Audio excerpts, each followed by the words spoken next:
của chế đấy không tập ở bông ôn đây căn visa Israel đọ 4 hay miền nón trong plus đồ F2 cam 4 nhóm miền mật hẹ bọc nhóm còn căn Israel đọ 4 hái đọ mắt đô từ F2 cam 4 cho ngồi lâm chạy lấy bắt đi sau lấy ca căn Israel đọ 4 hay đô từ F2 cam 4 tỉnh trong phố nè căn Israel đọ 4 bắt đầu tới F2 cam 4 vì miền Paul và giỏi phóng nâng Paul bị bạ phò tại sẽ bật thuê ní tháp và giỏi vào vía nhưng đội F2 cam 4 cứ như đồ ruộng chạ sở đấy ai hồ si nơi cái đấy bán hỏi nhóm ca nghĩa của anh thực sở đấy bán này ở chụp ảnh hà mà này tai bà Paul bị bạ vĩnh tìm muối bây là dừng tỏ bây tỏ hay bây đã biết cứ đôi kia chẳng chụp hình tìm muối cứ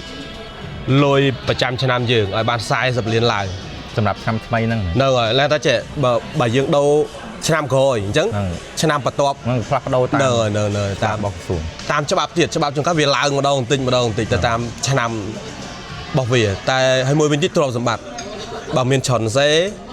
ហើយនឹងលុយក្នុងកងលុយអន្សំរបស់យើងហ្នឹងចាប់ពី20លានឡើងពេលបន្តក៏អញ្ចឹងដែរ20លានហើយទ្រព្យសម្បត្តិនឹងហើយលុយ40លាន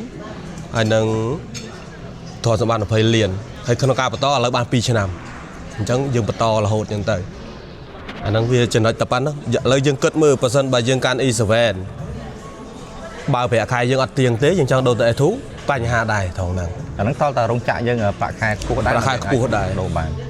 បើយើងនិយាយប្រាក់ខែមួយតកែទៅក៏បានដែរហ្នឹងចំណុចមួយដែរបើយើងចង់ដូរអញ្ចឹងតែអាហ្នឹងយើងគិតមើលខ្លួនយើងទៅតែអានេះវាសេរីភាពដែរអញ្ចឹងវាសេរីភាពជាង E7 វាអត់ក្រុងគំនាបតកែហ្មងនេះ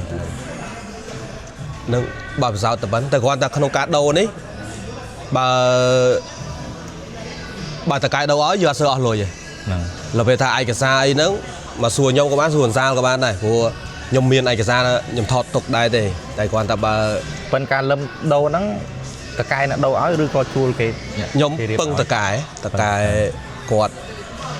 ឲ្យគាត់នេះទៅឲ្យគាត់ call សួរ1 3 4 5ខ្វះឯកសារតែយើងវិញតម្រូវការគឺត្រូវមានអីគេភាសាក្រេកកម្រិត4ឡើងសាវេ top page ក៏អញ្ចឹងដែរបើយើងមាន top page ហើយបើលិខិតកលទោសយើងធ្វើនៅខ្មែរអាហ្នឹងបើដល់ S2 9គឺត្រូវតែមានលិខិតកលទោសមួយទៀតត្រូវបកប្រែជាភាសាក្រេតហ្នឹងហើយយើងរត់ឯកសារទៅមានគេអ្នកធ្វើនៅខ្មែរអញ្ចឹងរត់តាមអ្នកគ្រូដែលរត់ឯកសារហ្នឹងក៏មានក៏បានដែរតែបើយើងជួលគេប្រហែលតម្លៃប្រហែល2លានឡើងបើយើងឲ្យឯកសារដកឯកសារខ្លួនឯងឲ្យតកែដកឯកសារឲ្យអស់តែ 130,000 ថៃដាក់ពាក្យឯងនឹងជាចឹងដល់ពេលដែលយើងផ្លាស់ប្ដូរហើយគឺយើងអាចបដូររោងចក្រអីបានសេរីរ៉ូស៊ី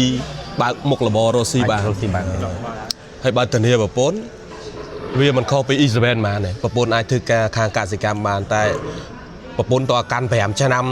ពេលយើងធានាប្រពន្ធមកប្រពន្ធតកាន់5ឆ្នាំមកដល់ S2 9ដូចយើងបានដែរចំណុចហ្នឹងតែបញ្ហាបំផុតគឺចំណូលយើងតើរោងចក្រយើងបានមួយឆ្នាំបាន40លានជាងអត់ពេលបន្តក៏អញ្ចឹងដែរអញ្ចឹងផលវិបាកវាគឺនៅពេលដែលយើងបន្តនៅ